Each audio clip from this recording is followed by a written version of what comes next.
Buenas noches, bienvenidos al programa. Por tercera vez consecutiva, señores, el Congreso no aprobó la reelección de las autoridades, así que a muchos que tenían la esperanza de continuar en sus cargos porque les ha gustado, ¿no?, vivir de todos, especialmente de los recursos del Estado, como dicen por ahí, tienen que ir a llorar al río, ¿ya? El proyecto de ley que pretendía restablecer las reelecciones de alcaldes y gobernadores no alcanzó los votos suficientes y definitivamente de esta reforma se rechazó, y con ello la esperanza de varias autoridades de repetir el plato en las próximas elecciones. Solo 71 congresistas respaldaron la propuesta que presentó la bancada Somos Perú, mientras 23 votaron en contra, 13 parlamentarios se abstuvieron y 20 no participaron de la sesión. Por tercera vez, el Pleno del Congreso no consiguió los 86 votos que necesitaba y fue archivado el proyecto de ley, escuche bien, archivado. Ojalá no haya alguien que nuevamente reviva este proyecto. El proyecto de ley 1034, o mejor dicho, 10343. Reelección inmediata de gobernadores regionales y alcaldes. Definitivamente no hay, como dicen, Janigua, no hay elecciones, señores. Se van a sus casitas para el año que viene. Ya saben que en las elecciones, el año que viene, en abril, se elige a los senadores, a los diputados, al presidente de la República, y para el próximo año, el 2026, se elige a nuestros gobernadores, alcaldes, y ya saben que se tienen que ir. Y espero que no tengamos que informar que se están cargando todo, hasta lo que no se utiliza, porque pasa. Hemos visto en anteriores gestiones que se llevan toditito, no dejan nada, blanco, o sea, se lo llevan todo como si fuera propiedad de ellos. Al ser la tercera vez que el dictamen fue rechazado, será archivado definitivamente, que bien, y en caso intenten considerar la reelección, regirá para las autoridades del 2027, porque las leyes no son retroactivas, ¿no? O sea, este archivamiento es definitivo. 3 veces el Congreso. Bueno, no sé si sería de felicitarlos o aplaudir este acto, pero rechazaron, no alcanzaron los votos necesarios, que eran 86 votos, para que los señoritos que en este momento están como autoridades del gobierno regional y alcaldes, autoridades subnacionales, puedan ser reelegidos. Definitivamente está bien. Está bien, porque realmente hay autoridades que no están haciendo nada, más al contrario, están involucrados en escándalos. Hace poco han nuevamente aprobado la vacancia del señor alcalde Díaz Zángaro. Hay otra vacancia también, creo que si no es en Amantaní, en Taquile, exactamente no me acuerdo, una de las islas que tenemos aquí. Y tenemos otras autoridades que definitivamente no cubrieron o no trabajaron por las necesidades del pueblo, a pesar de que se les elige para eso, para que puedan trabajar. Y claro, en campaña todos son nuestros amigos, todos trabajan para nosotros, y después cuando llegan al poder, chao, se olvidaron, cierran ventanas, puertas, con candado, con cadena y todo lo demás. El guachimán, seguridad, el chaleco, todos ya no dejan pasar aquel pueblo que lo ha apoyado, ¿no? Y así pasan los 4 años y vemos en las noticias, tristemente, que no hicieron nada, así como consejeros, regidores también, y autoridades, alcaldes y gobernadores. Se acabó, señores, se archiva, que pase al archivo definitivo esto, para que de esa manera no se vuelva a tocar este tema de la reelección inmediata de las autoridades, de gobernadores y alcaldes. Se archivó definitivamente. Regresamos, vamos a mostrarles una foto porque hay otro tema que está preocupante. Hay un sujeto, según los pobladores de Carabaya, de la provincia de Carabaya, han dado a conocer que hay un sujeto que se está vistiendo de policía claro que no tiene el uniforme completo, pero que está caminando de forma sospechosa por las viviendas en Macusani, ¿no?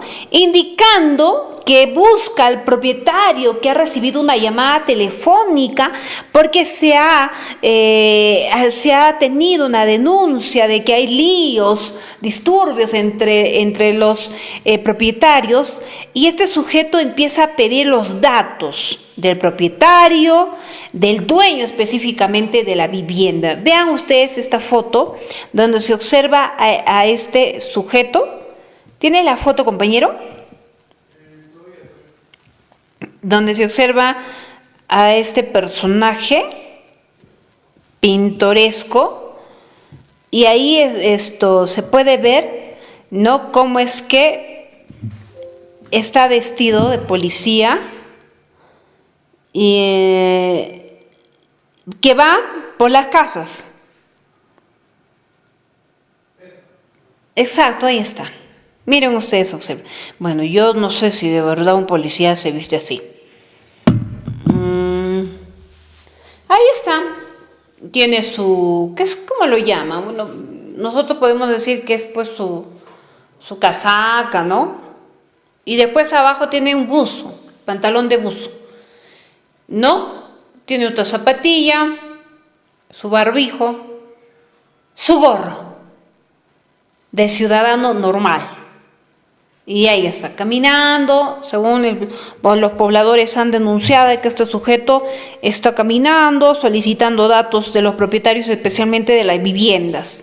Tenga cuidado, por favor. Estos sujetos están abundando por todo lado, ¿no? O sea, ya pues con todo lo que pasa con la policía es increíble.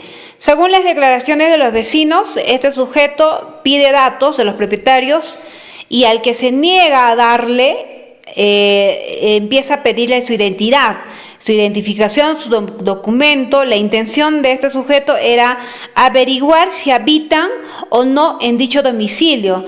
Piden a la población de Macusani a que tengan cuidado, y no solamente en Macusani, sino en todas las provincias, en todos los lugares.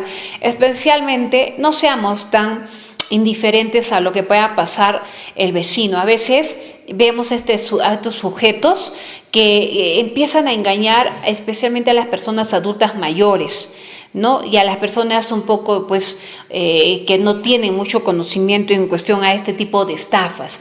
Cuando veamos este caso, por favor tratemos de ayudar a estas personas, porque ¿qué hace, digamos, un sujeto así? Todo mal atrasa, mal vestido, mírenlo como está pidiendo información de los propietarios de las viviendas. Ya pues, o sea, acá creo que hay rondas campesinas en la provincia y en otras provincias también, pues ahí agarrarle y darle, ¿no?, su castigo ejemplar para que vea que no puede entrar hacia los lugares como si fuera autoridad, todavía con barbijo. Claro, ahora se utiliza el barbijo porque muchos quieren tapar su identidad, ¿no? Porque si los identificamos, pues se acabó su show, su payasada. Pero vean ustedes, así es este tipo. La ley peruano está de luto. El fin de semana último vimos nosotros cuando hicieron un enlace con la reconocida deportista Lucha Reyes, quejandría para todas, Lucha Reyes, ¿no? Ella ya estaba internada buen tiempito en una clínica y lamentablemente falleció a los 76 años. Desde los 13 años, Luchita Fuentes defendió con entrega y orgullo la blanquirroja, dejando una huella imborrable en la historia del deporte peruano. Representó al país en 7 campeonatos sudamericanos, 4 panamericanos, 3 Juegos Bolivarianos, 4 campeonatos mundiales y 2 Juegos Olímpicos. Ella ha ganado cantidad de medallas, admiración dentro y fuera de nuestro país, un precedente para el vóley peruano. Hay muchas señoritas que siguen la trayectoria de Lucha Reyes, que como todos, vamos a llegar a ese momento, vamos a descansar. Y hoy le tocó a la señora Lucha Fuentes, leyenda del vóley peruano, a sus 73 años. Ella, vuelvo a decirles, ya estaba internada un buen tiempito y ya descansa en este momento. Un pequeño videíto, chiquitito, nomás recordando esta canción o esta melodía. Es una canción que se ha compuesto en aquellos años cuando se veía a las jugadoras peruanas ir a campeonatos mundiales. A ver, algo chiquitito nomás.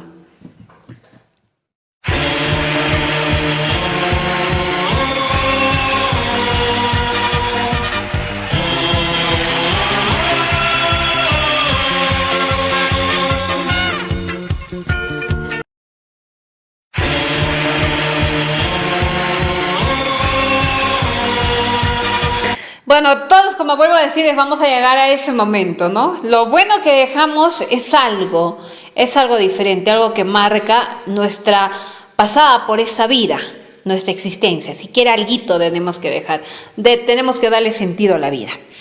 Cambiamos de tema. Ayer hemos hablado del señor Vicente Alanoca, que ha salido ya a darse a conocer como candidato oficial para la presidencia de la República.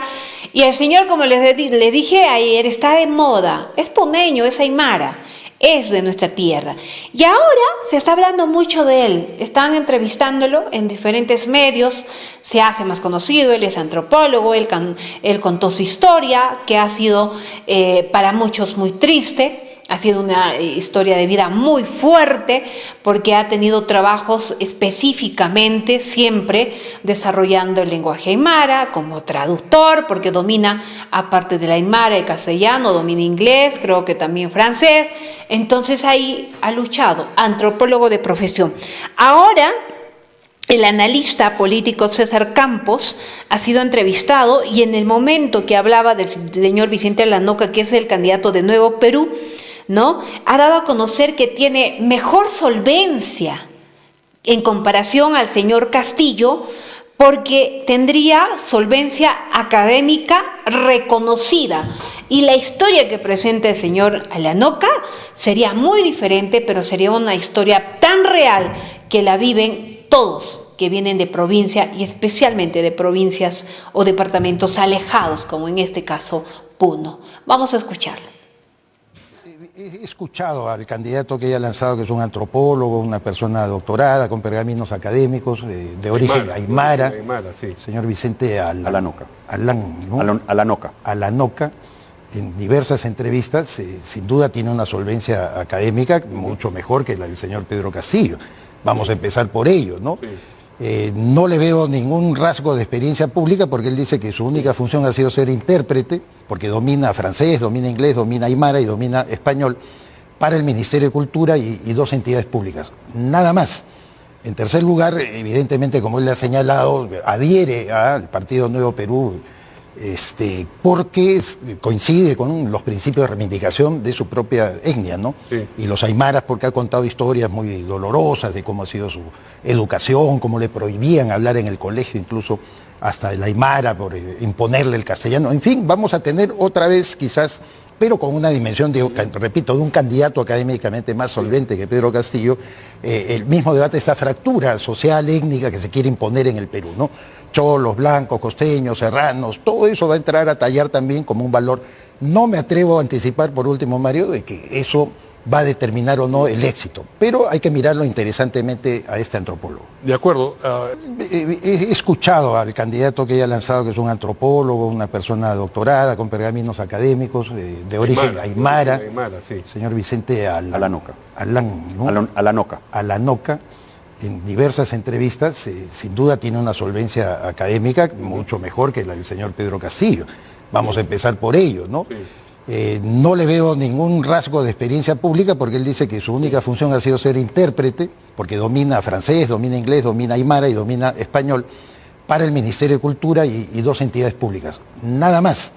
En tercer lugar, evidentemente, como él le ha señalado, adhiere al Partido Nuevo Perú porque coincide con los principios de reivindicación de su propia etnia, ¿no? Sí. Y los aymaras porque ha contado historias muy dolorosas de cómo ha sido su educación, cómo le prohibían hablar en el colegio, incluso hasta el aymara por imponerle el castellano. En fin, vamos a tener otra vez quizás, pero con una dimensión, repito, de un candidato académicamente más solvente que Pedro Castillo, el mismo debate, esta fractura social, étnica que se quiere imponer en el Perú, ¿no? Cholos, blancos, costeños, serranos, todo eso va a entrar a tallar también como un valor. No me atrevo a anticipar, por último, Mario, de que eso va a determinar o no el éxito, pero hay que mirarlo interesantemente a este antropólogo. De acuerdo. He escuchado al candidato que ella ha lanzado, que es un antropólogo, una persona doctorada, con pergaminos académicos, de origen aymara, sí. señor Vicente Alanoca. Alanoca, en diversas entrevistas, sin duda tiene una solvencia académica mucho mejor que la del señor Pedro Castillo. Vamos a empezar por ello, ¿no? Sí. Bueno, todavía escuchamos al entrevistado y todavía no puede pronunciar bien el apellido de el señor Alanoca. Pero bueno, nosotros estábamos realmente, ¿no? Tiene una formación buenísima, como tienen muchísimos. Y para llegar a ser presidente o llegar a un cargo funcional alto, como ministro o congresista, no necesariamente tenemos a los mejores académicamente. Veamos al señor Sea, ¿no? El señor Sea, que yo sepa, no tiene una profesión así, pues, lograda académicamente. El mismo señor, ¿cómo se llama este señor de Sandia? A Roosevelt, ¿no? O sea, estoy hablando de nuestros congresistas de Puno, ¿eh? O sea, pues no tienen una trascendencia académica que podamos decir, oh, caramba, se ha esforzado. No, en comparación al señor Alanoca, quien en este momento ya es oficialmente candidato para la presidencia de la República y está haciendo noticia por estos días, claro, porque después vamos a ver cuál es la opinión del otro sector, que jamás van a permitir que una persona de las características físicas como tiene el señor Alanoca pueda ser su presidente, como ya lo hemos visto en nuestro país. Pero el señor Vicente Alanoca Arucutipa es destacado intelectual.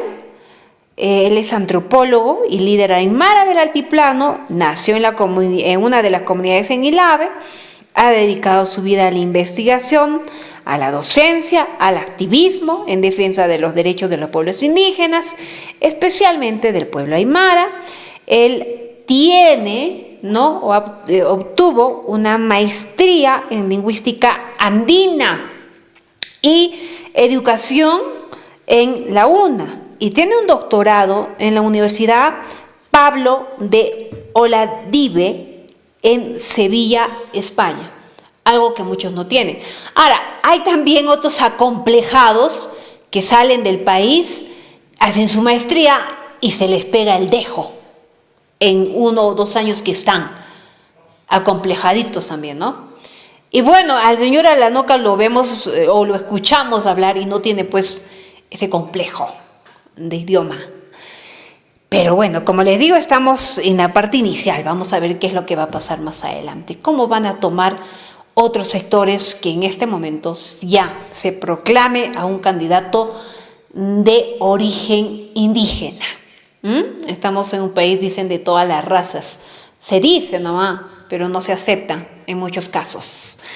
Cambiamos de tema. Vamos a ir a ver ahora el siguiente tema. El Congreso de la República aprobó la modificación del artículo 46 de la Ley 3364, Ley para prevenir, sancionar y erradicar la violencia contra las mujeres y los integrantes del grupo familiar. La nueva normativa impone obligaciones específicas a los medios de comunicación orientadas a fortalecer la defensa de los derechos humanos y contribuir activamente a la erradicación de la violencia de género. Yo creo que escuche estas 2 entrevistas y saque sus conclusiones. El gobierno está obligando a los medios de comunicación a darles una franja educativa obligatoria del 10% en la programación de los medios de comunicación. ¿Qué les parece? Bueno, especialmente a las empresas privadas, a las empresas de comunicación privadas. Ya se ha pronunciado la ANP y otros gremios periodísticos Y vamos a escuchar el análisis de dos especialistas quienes hablan sobre esta ley que ha sido modificada en su artículo por parte del Congreso de la República, que estaría obligando a los medios de comunicación a tener una franja donde se hable de la violencia de género. No, tenemos ya la franja electoral donde se obliga a los medios, no tanto una obligación, pero sí se solicita, ¿no?, casi a presión que se tenga la franja electoral. Y no todos los medios acceden al pago que se otorga por esta franja.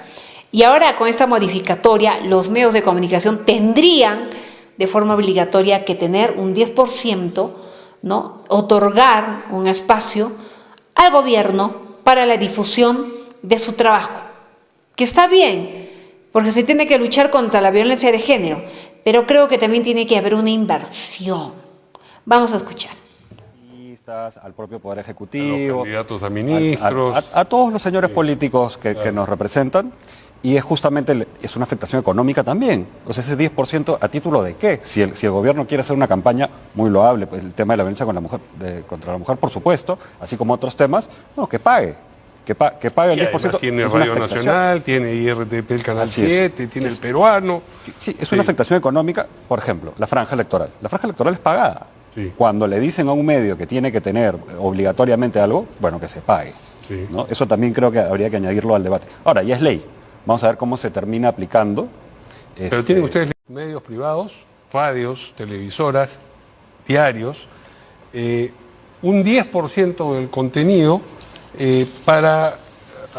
dice, tienen que otorgar una franja educativa de 10% para emitir mensajes que erradiquen o contra la violencia contra la mujer y la familia, un propósito por supuesto noble, que de hecho los medios ya acogen, es decir, muchos medios se preocupan de difundir este tipo de mensajes, pero la idea de que el Estado puede imponer un 10% del contenido a los medios es, me parece a mí, inconstitucional. Ustedes son los abogados y dirán si eso es así o no, y confiscatoria. Absolutamente. ¿Qué dice? Es una raya más al tigre de toda la intención que no solamente tiene este gobierno, sucesivos gobiernos, siempre con algunas pinturas de... Pero este ha sido el Congreso. Claro, sí. Pero la iniciativa fue debatida inicialmente, recuerdas tú, incluso a nivel de cuando Eduardo Arana era ministro de Justicia, y efectivamente ellos dijeron que habían llegado a la conclusión, por lo menos, de observar la ley, y el Congreso ha insistido en la misma.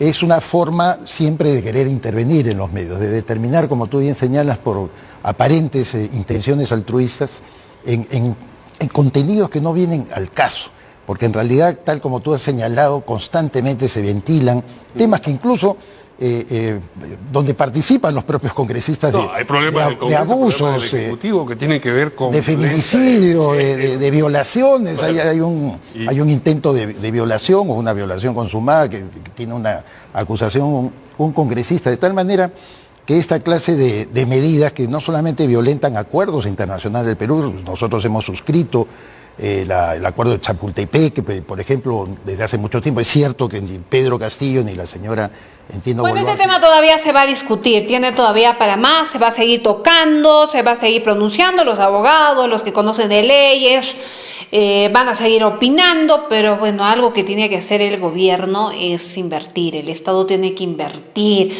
así como invierte para sus faenones, para el pago de sueldos millonarios que le dan a los funcionarios, ¿no? Y se les fabrica carguitos a personas que ni bachiller tienen, solamente porque apoyaron en campaña, se les otorga trabajo. Así tienen que invertir para difundir lo que hacen.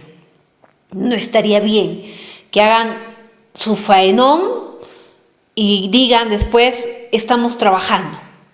Quieran lavarse la cara a costa también de los medios de comunicación. No estaría bien. Vamos a ir rápidamente a Bolivia a mostrarles lo que ha pasado, por favor. El día de hoy ha habido enfrentamiento, represión policial en el país altiplánico.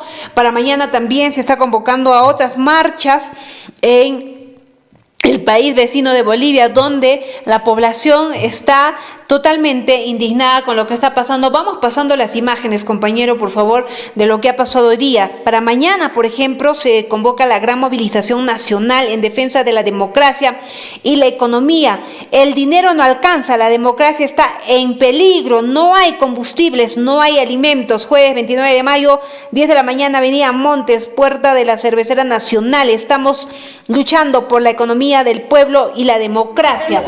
Miren ustedes lo que ha pasado el día de hoy en el país altiplánico de Bolivia, enfrentamiento, como lo hemos vivido también aquí en Puno, como lo hemos vivido en el Perú. Allá la situación está crítica, donde la población reclama y ya se escucha voces que se pide la renuncia inmediata de su presidente Luis Arce. Vamos a ver lo que está pasando.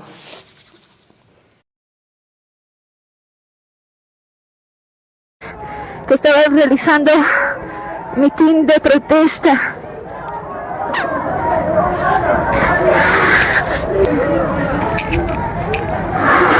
En este caso, a quienes se movilizaban, se ha desmovilizado a quienes se encontraban en el lugar.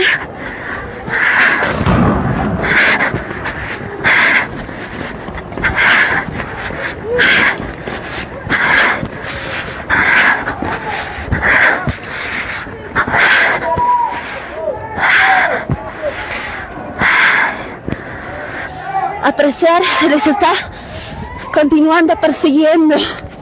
En esta oportunidad, ahí están los agentes de la UTOP, quienes están procediendo a perseguir a los movilizados.